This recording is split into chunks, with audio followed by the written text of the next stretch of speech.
네, 하나님의 말씀 마태복음 24장 15절부터 31절입니다. 네, 함께 받들어 읽겠습니다. 그러므로 너희가 선지자 다니엘이 말한 바 멸망에 가증한 것이 거룩한 곳에 선 것을 보거든 읽는 자는 깨달을진저. 그때 유대에 있는 자들은 산으로 도망할지어다. 지붕 위에 있는 자는 집 안에 있는 물건을 가지러 내려가지 말며 밭에 있는 자는 겉옷을 가지러 뒤로 돌이키지 말지어다. 그날에는 아이벤 자들과 젖먹이는 자들에게 화가 있으리로다. 너희가 도망하는 일이 겨울에나 안식일에 되지 않도록 기도하라. 이는 그때에 큰 환란이 있겠습니다. 창세로부터 지금까지 이런 환란이 없었고 후에도 없으리라. 그날들을 감하지 아니하면 모든 육체가 구원을 얻지 못할 것이니 그러나 택하신 자들을 위하여 그날들을 감하시리라.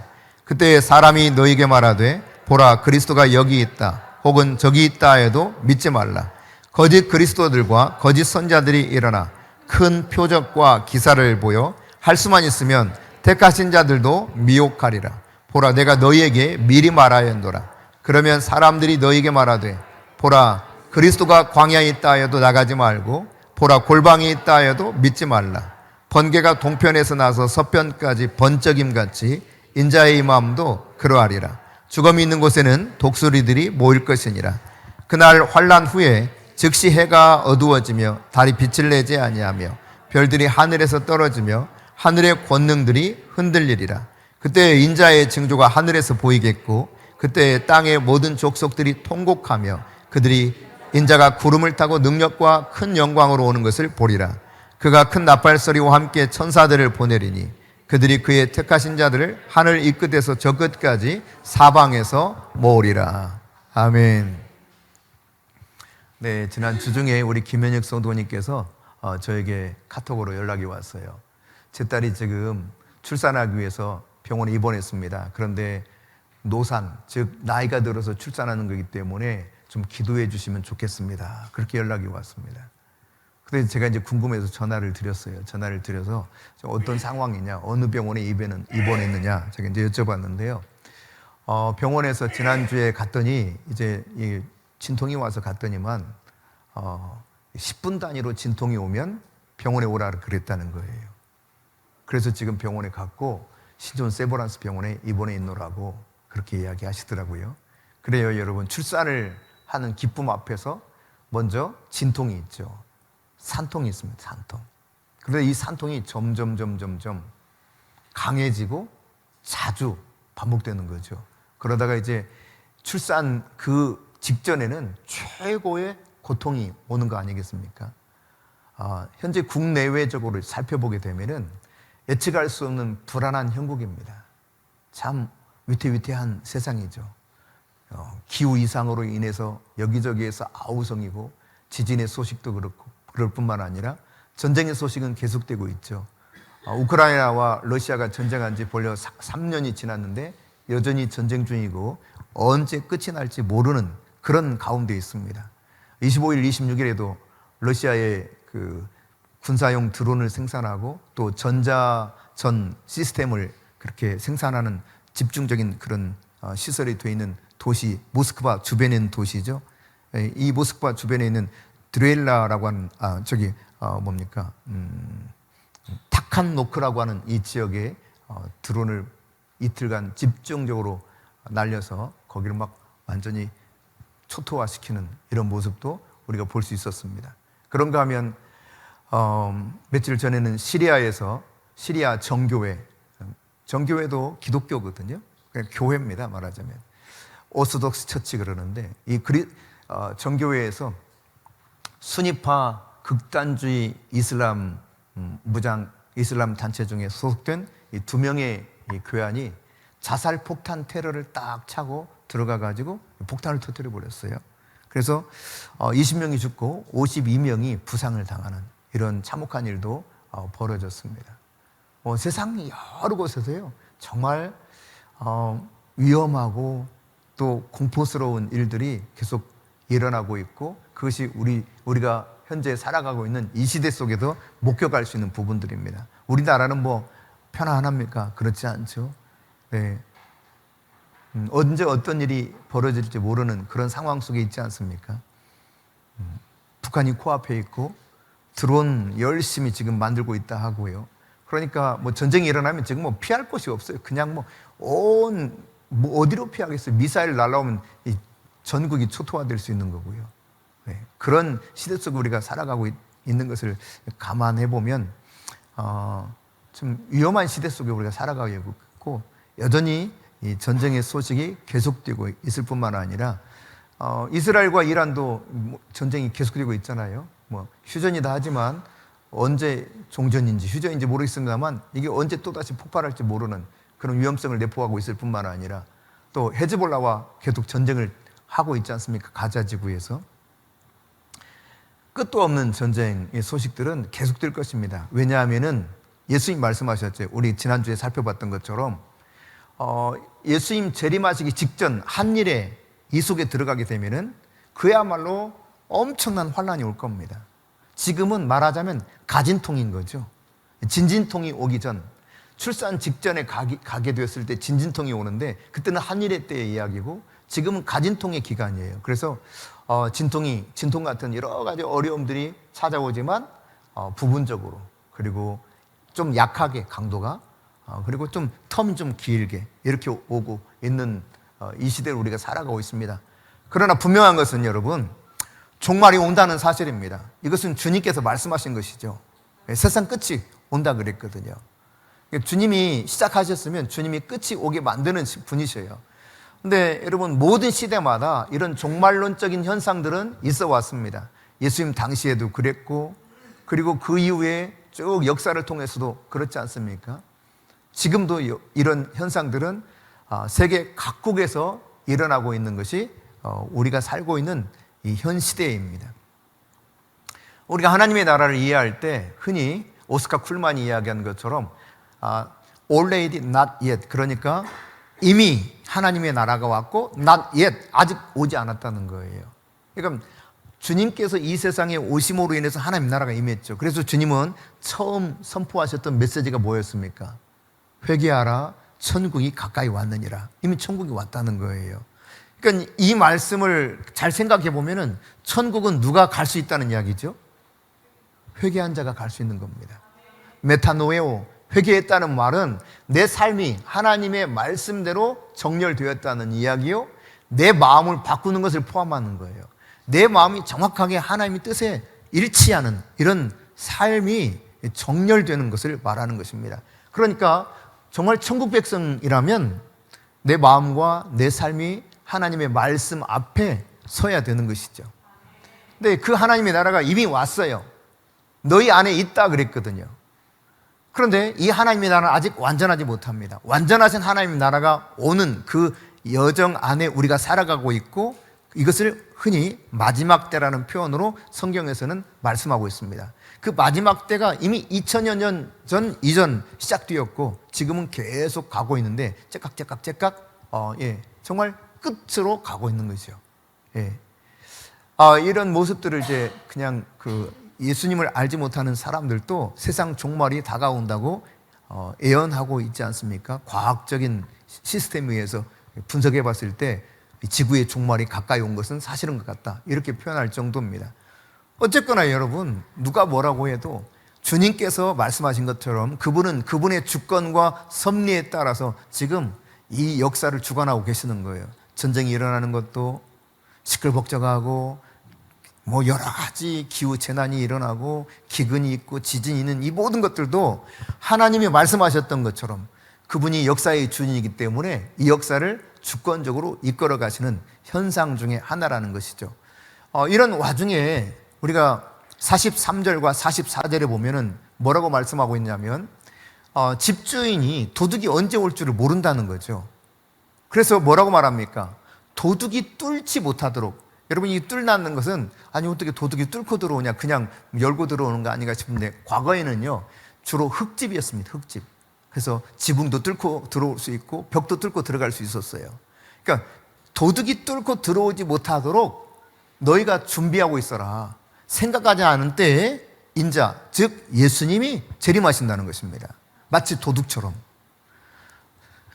그래서 이런 말씀들을 주님이 선포하셨을 뿐만 아니라 데살로니가 교회에 바울이 통해서 하나님이 말씀하신 바가 있어요. 데살로니가전서 5장 1절부터 3절입니다. 이 말씀에 보면은 때와 시기는 잘 알지 못하지만 분명하게 주님의 날, 심판의 날이죠. 어린 양으로 오셨던 때와 다릅니다. 구원하실 구세주로 오셨던 때와 달라요. 이제는 심판하실 왕으로 오시는 것입니다. 이날 밤에 도둑처럼 오신다고 말씀하셨어요. 그래서 너희 자신이 이거를 잘 안다. 그래서 말할 필요가 없다. 쓸 필요가 없다라고 말함에도 불구하고 안전하다, 평안하다 이렇게 말할 때 임신한 여자에게 해산의 고통이 찾아오는 것처럼 그렇게 찾아온다는 거예요. 멸망이 갑자기 온다는 겁니다. 갑자기. 근데 이 갑자기 찾아온 이 멸망의 순간을 결코 피하지 못한다. 여러분, 임신하면 출산의 때가 다가왔어요. 통증이 옵니다. 통증이 와서 나 애 안 낳을래 한다고 애 안 낳을 수 있어요? 아닌 거예요. 출산을 해야 끝이 나는 겁니다. 그런 것처럼 이 세상이 진동하는 때가 오겠지만 그게 끝이 아니라 주님 오셔야 이 세상이 이제 종말을 향해서 마지막 향해서 가게 되고 끝이 오게 된다는 사실을 성경에서도 가르쳐주고 있는 것이죠. 데살로니가전서 5장 4절과 6절에 보면 4절과 6절 사이에 보면은 너희들은 그러나 다르다는 거예요. 형제들아 너희는 달라 그래요. 너희는 달라. 어떻게 다르다는 것입니까? 도둑이 너희들에게 오는 것처럼 그렇게 예수님이 오신 날이 너희들에게는 임하지 않는다는 거예요. 그렇게 할 수 없다는 거예요. 왜 그렇다는 것입니까? 자, 5절 6절 같이 읽습니다. 시작. 너희는 다 빛의 아들이요 낮의 아들이라. 우리가 밤이나 어둠에 속하지 아니하나니 그러므로 우리는 다른 이들과 같이 자지 말고 오직 깨어 정신을 차릴지라. 자지 마세요, 여러분. 정신을 차리세요. 깨어나야 됩니다. 이것이 하나님의 말씀입니다.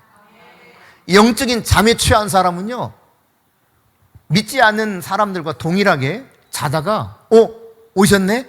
이미 늦는 때가 옵니다. 이것을 이제 마태복음 25장에서는 슬기로운 처녀와 미련한 처녀 각각 5처녀를 언급하면서 예수님께서 말씀하시죠. 그러니까 우리가 살펴보는 지난주부터 살펴보는 이 마태복음 24장, 25장의 내용은 예수님께서 돌아가시기 직전 감람산에서 제자들에게 말씀하셨던 내용입니다. 여러분, 죽기 직전에 사람들은 어떤 이야기 하겠어요? 굉장히 중요한 말씀을 선포하는 것입니다. 그러니까 이 말씀을 꼭 새겨 들으라는 이야기죠. 주님의 말씀이에요. 자지 마세요.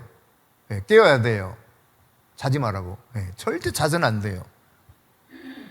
주님이 정신을 차리고 깨어 있으라 그랬어요. 정신을 차리고 깨어 있으라. 사탄은요, 여전히 지금도 두루 돌아다니면서 삼키를 차를 찾습니다. 계속 유혹합니다. 계속 공격도 합니다. 그래서 어떻게 해서라도 믿음의 사람들이 그 믿음에서 떨어지게 만들어요. 따라서 여러분, 성경이 말하고 있지 않습니까? 데살로니가전서 5장 8절에서도 그렇게 말씀하고 있어요. 너희들이 지금 정신을 차려야 되고 믿음과 사랑의 호심경, 이 방패를 마치 그 앞에 이 뭐라고 그럽니까? 호심경, 뭐라고 그래요? 믿음의 갑옷을 입는 거죠, 말하자면. 그리고 구원의 소망의 투구를 딱 쓰라는 거예요. 그럼 가장 인간이 약한 부위, 머리와 심장 아니겠어요? 호심경을 딱 차고, 그리고 구원의 투구, 소망의 투구를 딱 쓰고 준비하고 있으라는 거예요. 왜? 마귀가 끊임없이 공격하기 때문에. 죽이려고 해요. 마귀는 단순히 여러분 조금 이렇게 아이고 참 인생 참 어렵네 힘드네, 이게 마귀의 목적이 아닙니다. 예수님 분명히 말씀하셨죠. 요한복음 10장 10절에 도둑이 오는 것은 도둑질하고 죽이고 죽이는 것으로 만족하지 않아요. 멸망시키려 함이니라.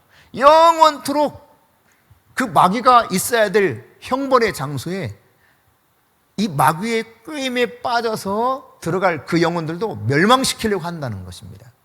그렇기 때문에 여러분 깨어 있어야 되는 거예요. 준비하고 있어야 되는 것입니다. 이 세상은 영적인 전쟁터입니다. 그래서 에베소 교회에 사도 바울을 통해서 하나님께서 편지하실 때 뭐라고 그랬습니까? 에베소 6장 10절부터 20절 사이에 보면은 하나님의 전신갑주를 입고 싸우라 그랬어요. 성령의 검을 가지고 무시로 성령 안에서 기도와 간구로 하나님께 나아가도록 명령하고 있습니다. 그러니까 여러분, 세상은 그냥 평범한 세상이 아닙니다. 예수를 믿는 순간부터 우리는 예수 편에 들어온 예수님의 군사가 되었어요. 여러분, 우크라이나 군사냐 러시아 군사냐에 따라서 전쟁할 때 서로의 적이 되고 죽이고 살리고 하는 거 아니겠어요? 우리가 예수 편에 속했다는 것은 사단의 공격 타깃이 됐다는 이야기입니다. 그래서 우리가 어떻게 해서든지 믿음에서 떠나도록 유혹한다니까요. 야, 세상 적당히 살아도 돼. 좀 즐기면서 살다가 나중에라도 후회하는, 나중에라도 좀 깨닫고 그때 돌이키면 되지 않겠어? 뭐 이렇게 유혹하기도 하고요. 뭐 죽어봐야 아는 거지 진짜 천국이 있는지 지옥이 있는지 알겠어? 우리를 속이기도 하고요. 우리가 너무 어렵게 만들어가지고 믿음을 포기하게 만들기도 합니다. 이게 이제 여러분 길가에 떨어지고 돌짝밭에 떨어지고 가시덤불에 떨어진 인생들이죠. 재물의 유혹과 또한 이생의 염려 이런 것들로 눌려가지고 제대로 열매 맺지 못하기도 만들어요. 궁극적으로 정말 열매 맺는 것은 오로지 좋은 땅에 떨어졌던 그런 씨앗들이었습니다. 착하고 좋은 마음이라고 누가복음은 이렇게 설명하고 있죠. 이 말씀의 씨앗을 잘 받아서 인내로 지키는 자만이 온전한 결실을 이룰 수 있다 그랬습니다. 오늘 여러분, 끊임없는 이런 영적 전쟁 속에 우리가 살아가고 있다는 사실을 염두에 두면서, 그리고 세상이 돌아가는 것을 보게 될 때, 이 세상이 정말 점점 위태위태하구나, 종말이 정말 다가오는 것 같구나, 이 사실을 깨닫는다면 주님을 기다리는 신부인 성도는 어떻게 살아가야 될 것인가, 오늘 말씀을 통해서 우리가 같이 생각해 보기를 원합니다. 여러분, 오늘 본문을 통해서 예수님께서요, 종말의 특징을 이야기하고 있어요. 종말은 이럴 거다. 이것은 추측도 아니고 막연한 것도 아닙니다. 확실한 주님의 말씀입니다. 종말은 이럴 거라는 거예요. 첫 번째, 어떨 거라는 겁니까? 오늘 본문에서 보여주고 있는 것처럼 15절에 멸망에 가증한 것이 거룩한 곳에 선다는 겁니다. 이것은 이미 다니엘서를 통해서 다니엘을 통해서 말씀하신 바 있고, 실제로 이 일은 이루어진 바가 있습니다. 역사 속에서. 다니엘서 9장 27절은 이렇게 말하고 있죠. 포악하고 가증한 것이 그게 서는 날이 온다는 거예요. 그런가 하면 11장 31절에서도 성소, 즉 견고한 곳을 더럽히고 매일 드리는 제사도 아예 못 드리게 하는, 그러면서 멸망하게 하는 가증한 것들이 거기 세워진다는 거예요. 12장 11절에서도 마찬가지로 말하고 있습니다. 매일 드리는 제사를 피하고 그리고 멸망하게 할 가증한 것을 세우는 그때가 온다는 것입니다. 이런 것이 분명하게 언급되어 있는데, 최 목사님을 통해서 여러분이 배웠던 것처럼 계시는 중첩성을 가지고 있습니다. 가까운 미래에 대해서 예언하는가 하면 먼 미래를 말씀해 주고 있단 말이죠. 그러니까 여러분, 이런 이야기들이 가까운 미래 속에 일어나고 먼 미래에 일어난다는 예언의 말씀인데, 실제로 이 다니엘의 말씀처럼 다니엘을 통해서 말씀하셨던 하나님의 예언의 말씀이 역사 속에서도 일어난 바가 있죠. 그래서 우리가 실제로 BC 168년에 보면 수리아의 안티오쿠스 에피파네스가 이 예루살렘을 침략해 오지 않습니까? 그러면서 안식일 6월절에 그곳에 쳐들어왔고, 이것으로 인해서 아주 크게 참변을 당했습니다.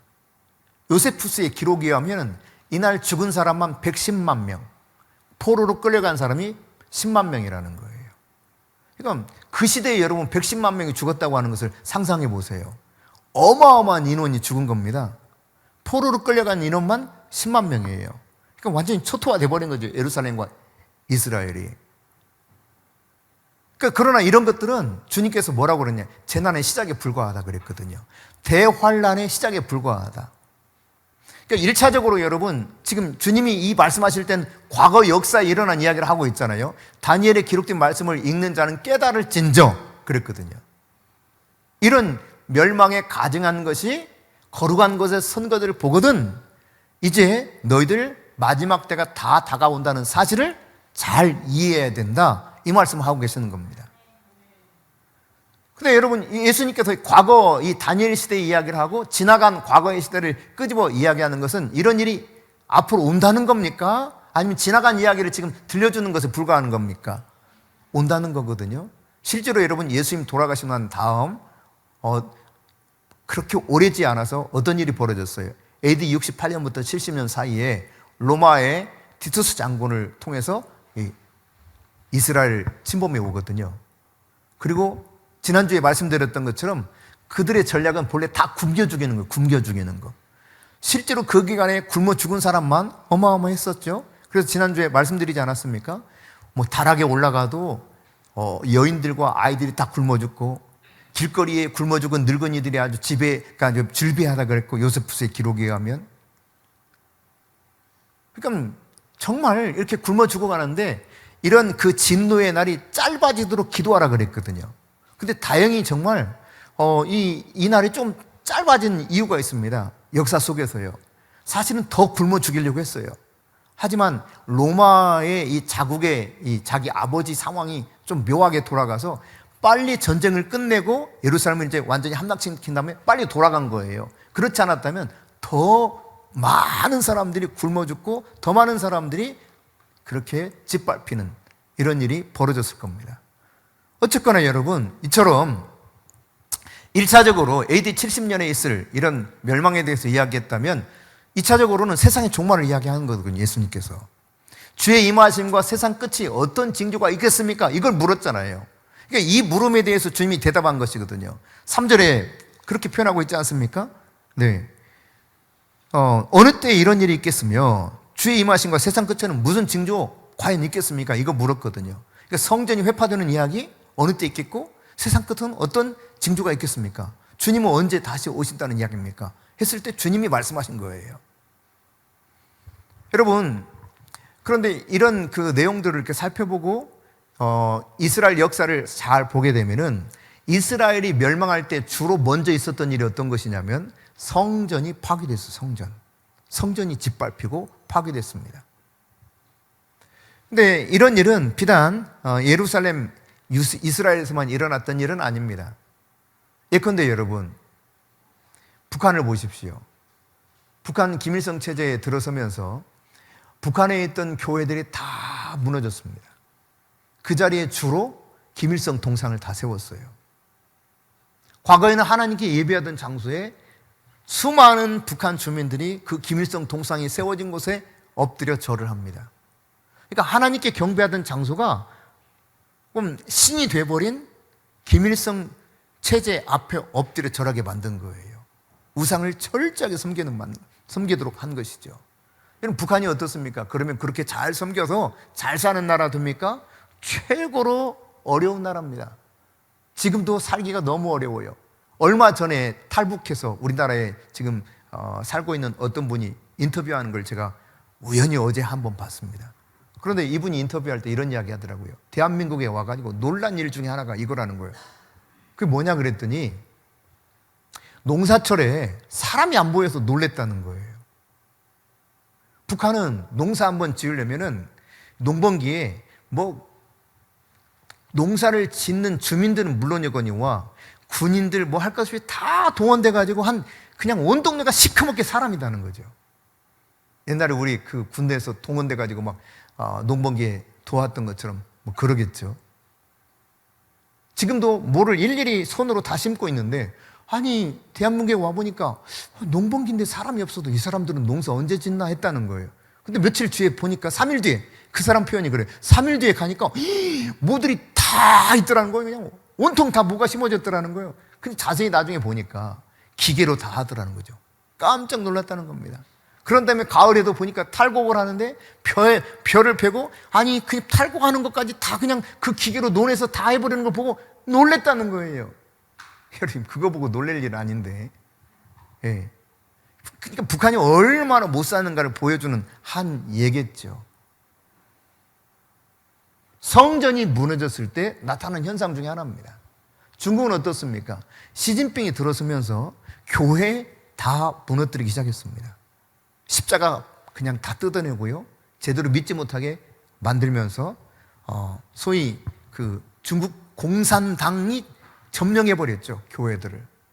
그래서 교회에서 예배를 드려도 내용이 달라요, 실질적으로는.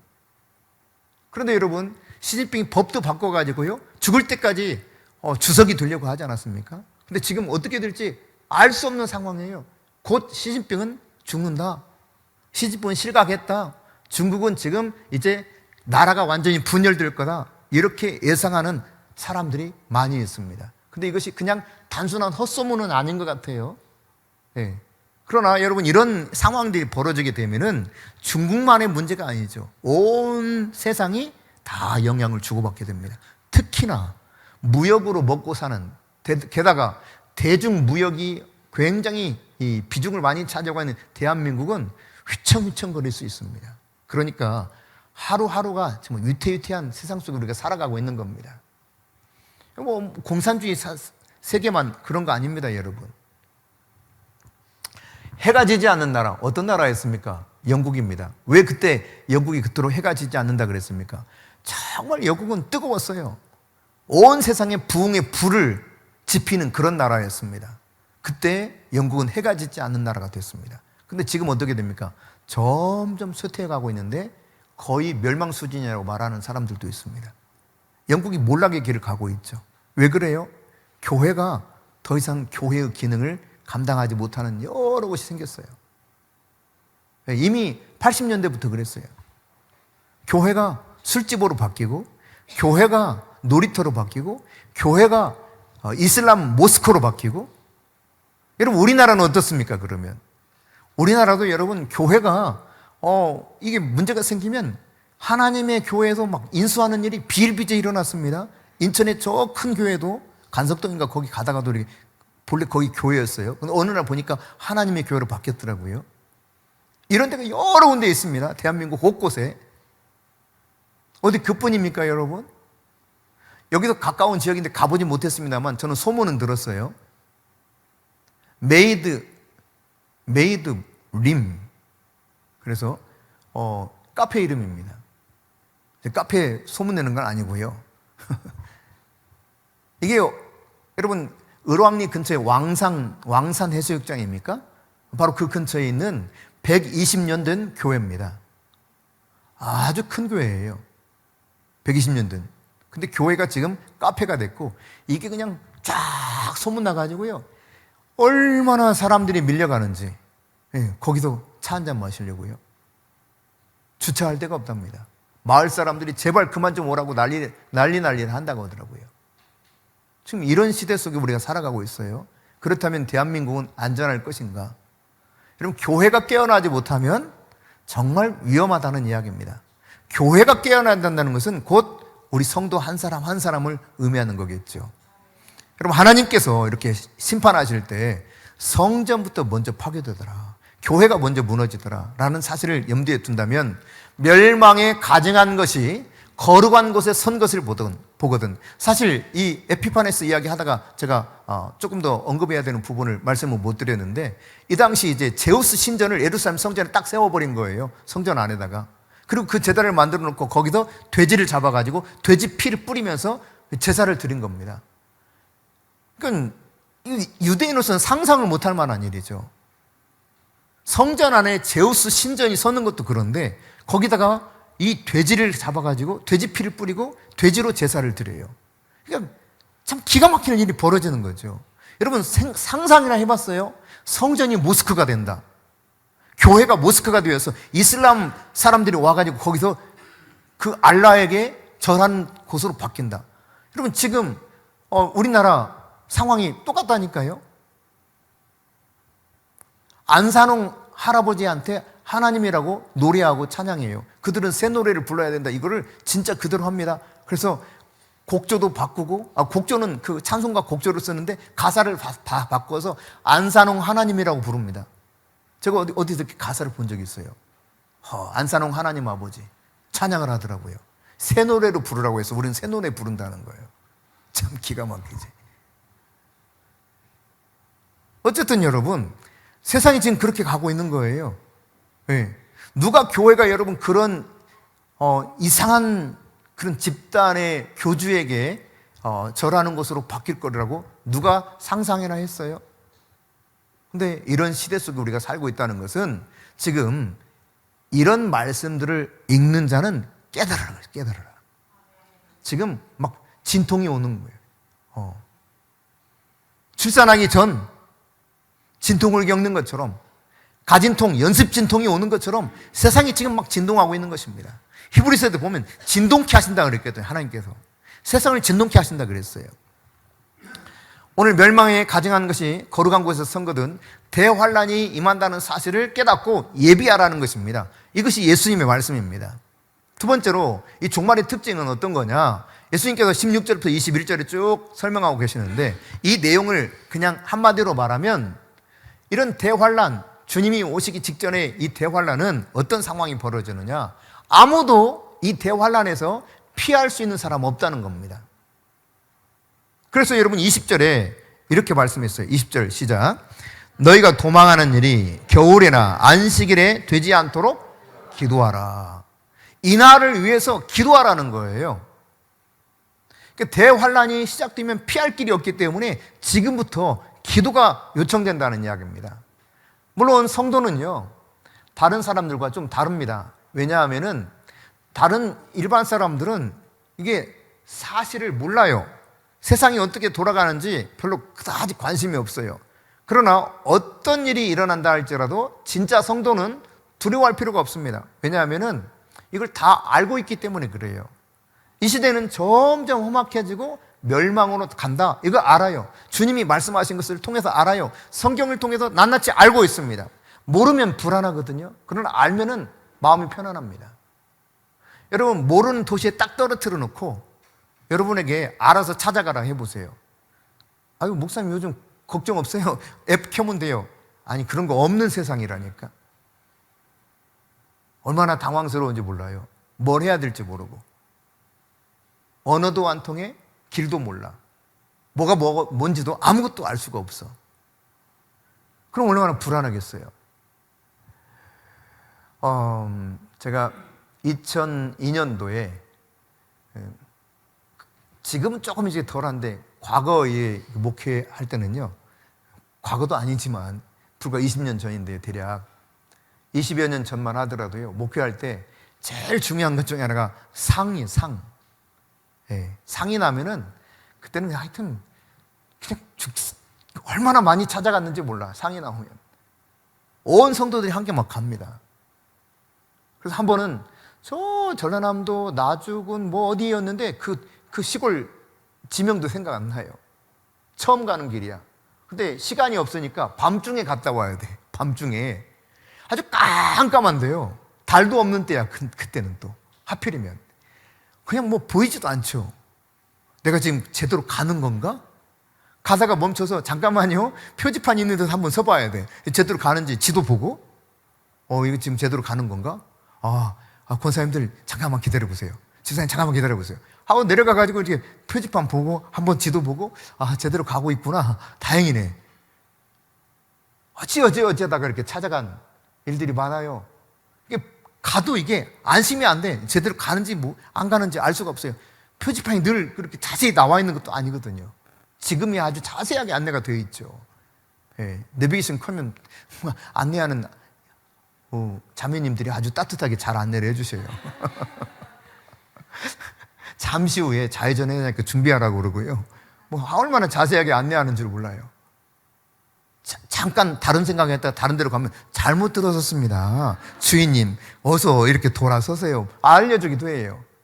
근데 여러분, 알면 괜찮지만 모르면 얼마나 불안해요? 그러니까 앞으로의 이 세상에 어떻게 돌아갈 것이라는 것을 성도는 성경을 통해서 알고 있습니다. 그래서요, 점점 진짜 살기 어려운 세상이 될 텐데, 유토피아 같은 세상이 열리는 게 아닙니다. 편리해지긴 하겠지만 점점 힘들어질 겁니다. 분명해요. 그것은 점점 돈에 미쳐가고 점점 사람들이 음란해지고요, 쾌락에 빠져 살 겁니다. 이거 불을 보듯 뻔해요. 그러면서 하나님께서 다양한 진노의 심판의 이런 것들을 여기저기서 전쟁과 난리의 소문과 기근과 지진과 또 거기에 사망의 역사가 일어날 겁니다. 전염병이 막 창궐할 겁니다. 다양한 어두움의 세력들이 일하는 것을 보게 될 것입니다. 우리는 알아요. 불안한 현실이지만 그러나 두려워하지 않습니다. 오히려 이럴 때일수록 주님께 소망을 두게 되죠. 주님을 더 집중하게 돼요. 오늘 보면 16절 봅시다. 16절 시작. 그때 유대에 있는 자들은 산으로 도망할지어다. 여러분 AD 68년에 로마에서 쳐들어왔다 그랬잖아요. 근데 이때 쳐들어올 때 이 소식을 듣고 요단 계곡에 베르야 지방에 속해 있는 펠라라고 하는 지방으로 도망을 친 사람들이 있어요. 실제로. 그래서 목숨을 건진 사람들이 있습니다. 그런데 전해 내려오는 이야기에 따르면 주로 기독교인이었더래요. 예수 믿는 사람들. 예수님 말씀하셨잖아요. 방금 읽었던 것처럼 그때 유대에 있는 자가 어떻게 하라? 도망해라, 산으로. 그 부지런히 도망간 거예요. 목숨을 건졌어요. 그러나 수많은 사람들은 에이, 언제 뭐 우리 성전이 무너진 적 있어? 그럴 리 없을 거야 하고 했던 사람들은 거기서 굶어 죽었단 말이죠. 거의 대다수가. 유세비우스의 기록에 이렇게 나와 있습니다, 여러분. 역사학자 유세비우스의 기록에 이 사실을 깨닫고 도망쳐서 그렇게 피했던 사람들은 살았다는 것이죠. 그런가 하면 17절입니다. 같이 읽습니다. 시작. 지붕 위에 있는 자는 집 안에 있는 물건을 가지러 내려가지 말며, 아니 잠깐 내려가서 좀 가지고 도망치면 안 돼요? 하지 말라는 거예요. 그럴 만한 시간이 없다는 것이죠. 재물에 대한 미련을 포기하라는 이야기입니다. 그 마지막 때는 그럴 만한 상황이 아니라는 거예요. 그러면서 예수님께서 누가복음 17장 32절에 보면 롯의 철을 기억하라 그랬거든요. 여러분 잘 아시죠? 소돔과 고모라 성이 멸망당할 때 불과 유황불이 하늘에서 떨어지지 않았습니까? 비처럼 쏟아져. 비처럼 불과 유황불이 막 쏟아졌어요. 그때 경고한 게 있거든요. 절대로 뒤돌아보지 말아라. 그런데 롯의 처는 가다가 너무 궁금한 거야. 그걸 뒤돌아봤어. 그랬더니 소금 기둥이 됐다. 성경에 그렇게 기록하거든요.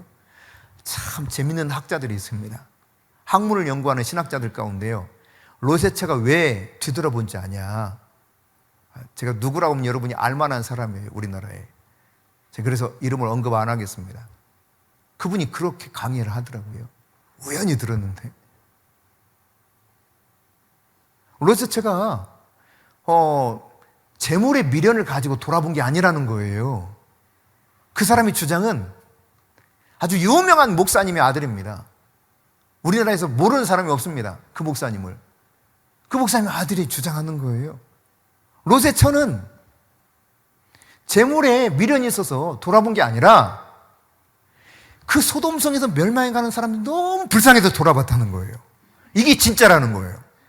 야, 대단하다. 새로운 거. 이 새로운 걸 듣기 원하는 사람은 그거 많이 듣더라고요. 이야, 그렇게 많이 듣는 것도 대단해, 하여튼. 네. 성경에서는 전혀 그렇게 말하고 있지 않는데 본인이 해석을 그렇게 하는 거죠. 이 소돔성에 사는 사람이 멸망하는 거, 유황불 떨어져서 죽어가는데 얼마나 불쌍해서 그 영혼을 쳐다봤는데, 그렇게 해서 그랬는데 왜 그렇게 롯의 처를 오해하냐 이거예요. 여러분 어쨌든 성경은 분명히 말씀하고 있습니다. 집안에 있는 물건 뭐 가지러 가겠어요? 가장 비싼 거 가지러 가지 않겠어요? 황금덩어리 가지러 가지 않겠습니까? 근데 그럴 시간 없다는 겁니다. 어서 도망치라는 거예요. 여러분 마지막 때는 재물의 미련을 가져서는 큰일 난다는 이야기죠. 그러니까 점점 진노의 이 강도와 이 간격이 커지고 세질수록, 짧아질수록 성도는 어디에 집중해야 되는가를 깨달아야 될 것입니다. 세상 나라 뒤돌아보지 보지 말고 오직 하나님의 나라 향해서 믿음으로 전진하라는 이야기입니다. 지금은 여러분 오늘 주님께서 말씀하셨던 것처럼 그날이 안식일이 되지 않도록 혹은 겨울이 되지 않도록 기도하라 그랬습니다. 지금은 기도해야 될 때입니다. 기도. 나 자신을 위해서도 기도해야 되지만 그때서야 후회하면 늦습니다. 여러분의 가정을 위해서 기도할 수 있기를 바랍니다. 아무리 많은 것을 소유하고 있으면 뭐 하겠습니까, 여러분? 지옥에 영원토록 그 형벌을 받으면서 있을 그 심판을 생각하면 얼마나 두렵고 떨리는 일입니까? 어느 땐가 제가 잘 아는 장로님이 그래요. 사람들이 자기가 이렇게 지옥에 대해서 이야기하면은 사람들이 지옥을 이렇게 생각하는 것 같대. 그래서 뭐 어떻게 생각하는 것 같은데요? 그랬더니 하는 말이 그래요.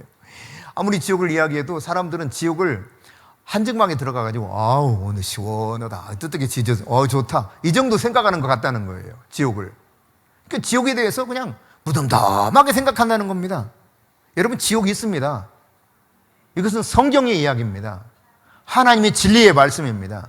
근데 이 지옥은 영원히 꺼지지 않는 불이 있어요. 여러분, 잠시 불로 타 죽어도요, 그 고통을 견디지 못해서 뛰어내려 죽잖아요. 차라리 타 죽는 것보다 뛰어내려서 죽는 게 낫다고 뛰어내려 죽습니다. 그 정도 불 속에서 죽어가는 게 고통스러운데 이 불과 차원이 달라요. 이게 100도라면 뭐 1000도, 10,000도 정도 될 겁니다. 지옥 불은요. 그런데 이 불은 꺼지지도 않아. 게다가 더 심각한 건 죽을래야 죽을 수도 없어. 영원토록 형벌을 받는 거예요. 영원토록. 그런데 사람들은 이 비참한 현실을 아주 우습게 여겨요. 뭐 지옥까지 뭐 가면 가지 뭐. 진짜 이렇게 말하는 사람들이 있다니까요. 무서운 줄 모르고. 아주 심각한 겁니다. 주님께서 말씀하고 있는 것이죠. 기도해야 됩니다. 기도. 이 형벌이 임하기 전에, 이 심판이 오기 전에 기도해달라는 거예요. 기도. 여러분의 가족들을 위해서 기도할 수 있기를 바랍니다. 이 나라 이 민족을 위해서 기도할 수 있기를 바랍니다. 세계 도처에 죽어가는 영혼들을 생각하면서 기도할 수 있기를 바랍니다. 주님께서는 온 민족에게 복음이 전파되어야 그제야 끝이 오리니 그랬습니다. 우리가 지난주에 살펴봤지만 이 종말의 때에 해야 될 크게 두 가지 일, 그게 첫째는 흔들리지 말고 더 믿음에 굳건하게 서라 그랬잖아요. 그리고 한 가지가 뭐였습니까? 부지런히 복음을 전하라는 것이었어요. 오늘 이 종말의 징조에 대해서 주님이 다시 말씀하시는 가운데 기도하라는 것입니다. 기도. 네. 여러분이 부지런히 기도할 수 있기를 바랍니다. 내가 성령 안에서 그 능력으로 살아가는 것을 볼 수 있도록, 나를 통해서 거룩한 영향력이 나타날 수 있도록. 여러분, 우리가 지지난주에 살펴본 다니엘의 이야기를 떠올려 보시기 바랍니다. 다니엘서 6장 26절 27절은 그렇게 말하고 있죠. 이 다리오 왕이 사자굴에 던져졌던 다니엘이 살아있는 것을 알고 끄집어낸 다음에 조서를 다시 내렸지 않습니까? 그러면서 뭐라고 말합니까? 다니엘의 하나님 앞에서 너희들 떨고 두려워하라 그랬어요. 다니엘의 하나님 앞에서 떨고 두려워하라. 그는 살아계신 하나님이시다. 그는 영원히 변하지 않으신 분이다. 그는 구원도 하시고 건져내시기도 하신다. 그러니 그 하나님을 두려워하라 그랬거든요. 그러니까 우리의 삶을 통해서 이게 드러나야 돼요. 정말 저 사람이 믿는 하나님은 살아계신 하나님 맞다. 그분은 구원도 하시고 건져내시기도 하시지만 심판도 하신다. 이 사실에 대해서 우리가 우리의 삶을 통해 기도하면서 그 거룩한 삶을 살아가는 가운데 바로 이런 영향력을 미치는 하나님의 사람들이 되어야 될 것입니다. 오늘 세 번째로 주님이 말씀하신 것은 무엇이냐? 이 종말의 때 특징 중에 하나가 23절, 24절에서 보여주고 있는 것처럼 누가 찾아온다는 거예요? 거짓 그리스도, 거짓 선지자들이 나타나요. 근데 많이 나타납니다. 여기 있다 저기 있다 막 그럽니다. 제가 아까 잠시 언급드렸는데 그 중에 한 사람 이만희죠. 이만희. 안산홍 이만희. 그럼 이만희 씨는 자기가 예수님 흉내 내지 않습니까? 지난주에도 말씀드렸지만 다 백마를 타고 금면류관을 쓰고 다 모여있는 신천지 성도들 앞에 쫙 그 경기장에 나타난다니까요. 요한계시로 나오는 그 말씀을 흉내내는 거예요. 정말 웃기는 장면이죠. 그게 미혹의 영이라고 하지 않았습니까? 그렇게 미혹해요. 네. 우리 잠시 후에 볼 거예요. 거짓 그리스도들이 다양하게 미혹합니다. 어떤 사람은 막 골방에 있다 그러고 어떤 사람은 저 광야에 있다 그래요. 그래도 믿지 말고 가지 말라는 거예요. 데살로니가전서 5장 5절부터 8절 말씀입니다. 자, 같이 읽습니다. 너희는 다 빛의 아들이요 낮의 아들이라 우리가 밤이나 어둠에 속하지 아니하나니 그러므로 우리는 다른 이들과 같이 자지 말고 오직 깨어 정신을 차릴지라. 자는 자들은 밤에 자고 취하는 자들은 밤에 취하되 우리는 낮에 속하였으니 정신을 차리고 믿음과 사랑에 호심경을 붙이고 구원의 소망에 투구를 쓰자. 여러분 절대 졸거나 자지 마실 수 있기를 바랍니다. 오늘 하나님께서 분명하게 말씀하고 있습니다. 지금은 그럴 때가 아니라는 거예요. 정신을 차리고 깨어날 때라고 말씀하고 있습니다. 그러면 예수님은 도대체 어떻게 오시는 거냐? 예수님께서 이렇게 말씀하시죠. 27절 같이 읽습니다. 시작. 번개가 동편에서 나서 서편까지 번쩍인같이 인자의 임함도 그러하리라. 여러분 번개 보신 적 있죠? 오늘 번개 무서웠어. 너도 봤니? 나도 봤어. 막 이러잖아요. 그러니까 다 보는 거예요. 한꺼번에. 동쪽에 있는 사람이든 서쪽에 있는 사람이든. 번개가 번쩍해서 동서에서 다 알 수 있는 것처럼 예수님 어떻게 오신다는 겁니까? 공개적으로 다 알 수 있도록 아주 가시적으로 눈으로 볼 수 있도록 오신다는 거예요. 그래서 예수님께서는 구름 타고 오신다 그랬거든요. 다 볼 수 있게 오신다는 그런 표현입니다. 누구나 볼 수 있게. 물론 도둑처럼 오셔요. 어둠 속에 있는 사람들에게는. 하지만 그분은 공개적으로 오신다는 사실입니다. 다 알게 오셔요. 누구라도 다 알게 오십니다. 어떤 사람들은 계시를 다양한 곳에서 받아요. 그래서 계룡산에서 계시 받았다는 사람 들어본 적 있어요? 많죠. 계룡산 도사들 많잖아요. 근데 그 중에 하나가 누구냐면 계룡산 그 깊은 곳에 가가지고 계시를 받았다는 사람이 있습니다. 지금 충청남도 금산에 본거지를 두고 있어요. 그 사람의 본거지가 거기 있습니다. 아주 대단하다고 하더라고요. 금산 시내는 그 사람의 영향력이 미치지 않은 곳이 없답니다. 군청이든 어디든 다 그 영향력 하에 있다 하더라고요. 수많은 아나운서, 교수도 막 내려갔어요. 서울에서도요. 그 사람 만나러요. 정명석이라는 사람입니다. 소위 JMS. 감옥에도 갔다 왔죠. 핍박받았다고 또 하죠. 예수님 핍박받은 것처럼 핍박받았다 그래요. 계시받았다는 거예요. 자기가 재림 예수라는 거예요. 이 재림 예수 중에 하나가 이만희라니까요. 이만희는 어떻게 받았는지 여러분이 이렇게 검색해 보세요. 이만희가 또 계시를 받았어요. 그래서 자기가 재림 예수입니다. 재림 예수 흉내를 냅니다. 자기 아니면 구원이 없다고 말합니다. 그래서 열심히 14만 4천을 모으려고 막 바둥바둥 하는데 14만 4천이 넘어버렸어요. 한 수년 전에 14만 4천이 아직 안 됐다 그랬거든. 근데 14만 4천이 넘어서 또 다른 무슨 교리를 만들어서 이야기하겠죠. 그리고 그 14만 4천 마태지파 무슨 지파 만들었고 하잖아요. 바돌레몬 지파 해가지고 여기 인천은 마태지파라나 어쩌서나. 웃기지도 않습니다.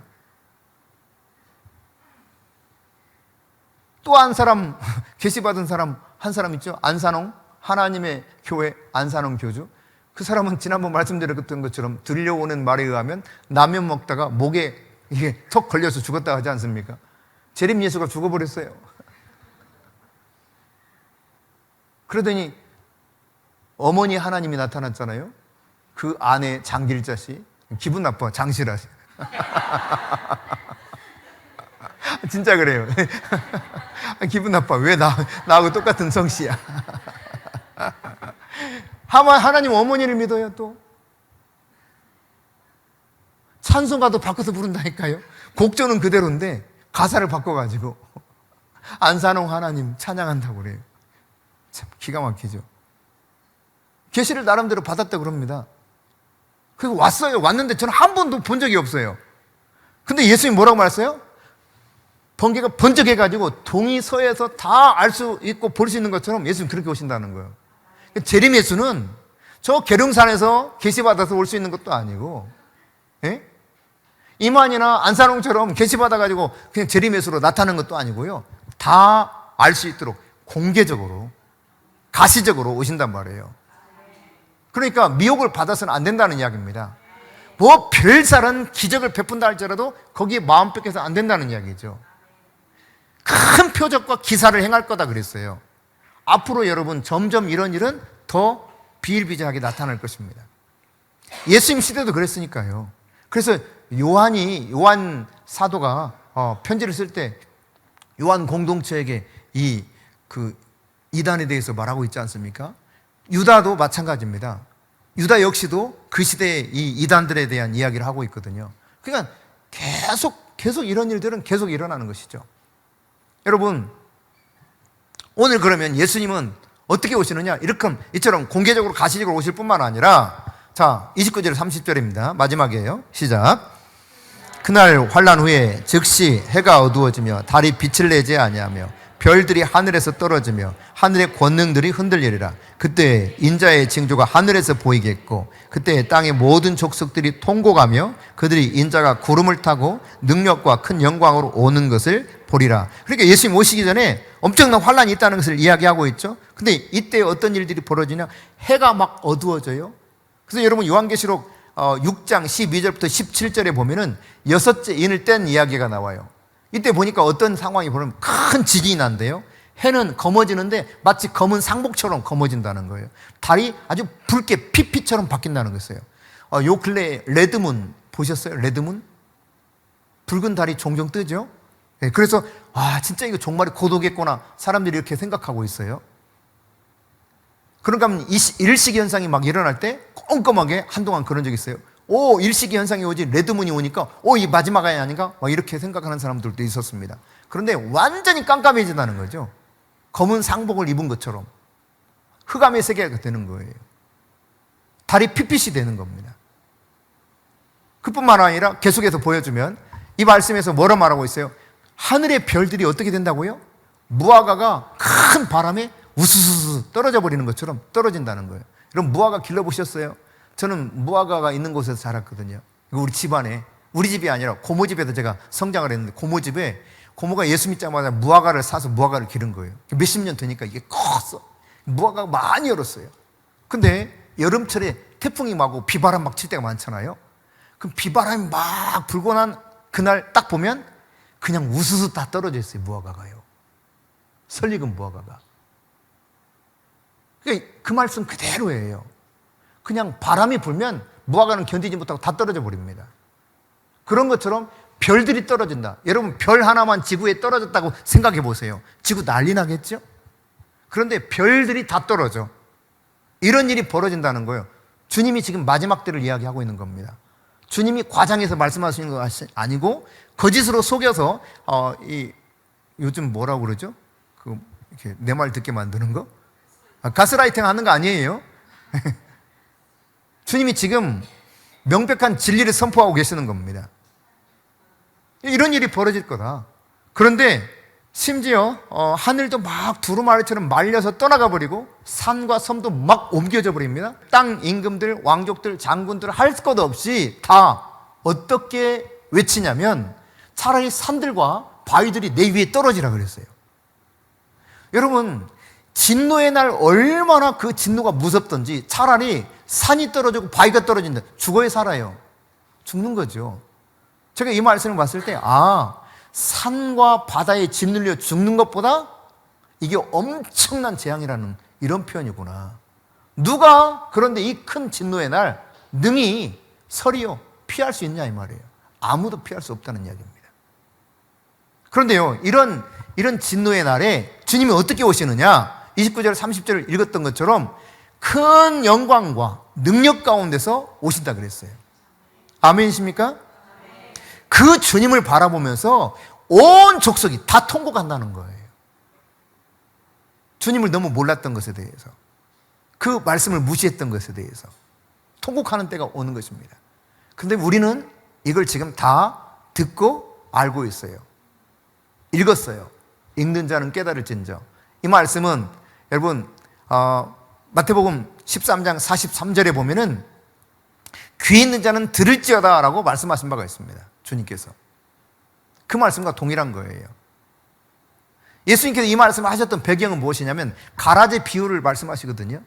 누가 와서 가라지를 뿌려버렸다 이거야.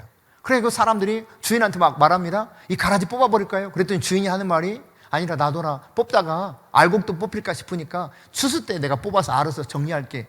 가라지는 불에 태워 없앨 거니까 걱정하지 마 하고 내버려 두라 그랬어요. 그리고 이것을 나중에 다시 해석해 주죠. 그런 가운데 주님이 말씀하셨던 것이 바로 그겁니다. 듣는 자, 귀 있는 자는 들을지어다. 여러분, 귀가 없는 사람이 있다는 겁니까? 없다는 겁니까? 귀 있는 자는 들을지어다 그랬어요. 귀가 없는 사람이 있다는 거예요. 어떤 귀? 들을 귀가 없는 거예요. 들을 귀. 들어도 깨닫지 못하는 귀가 있다는 겁니다. 읽는 자는 깨달을진저, 똑같은 말입니다. 똑같은 말씀을 읽어요. 읽는데 깨달음이 없어요. 경각심이 없어요. 두려워하지 않아요. 뭐 그런 일이 뭐 일어나긴 하겠어. 내 평생 괜찮을 거야. 노아 때처럼 시집가고 장가가는 일 그대로 있다 그랬습니다. 그러나 어느 날 주님이 오실지 알 수 없다 그랬거든요. 오늘 우리는 이 세상에서 벌어진 일들을 보면서 주님의 말씀을 통해서 상황이 어떤가를 잘 파악하고 지금은 정신을 차려서 깨어나야 될 때다라고 하는 것을 기억하고 기도하는 우리 모두가 되실 수 있기를 바랍니다.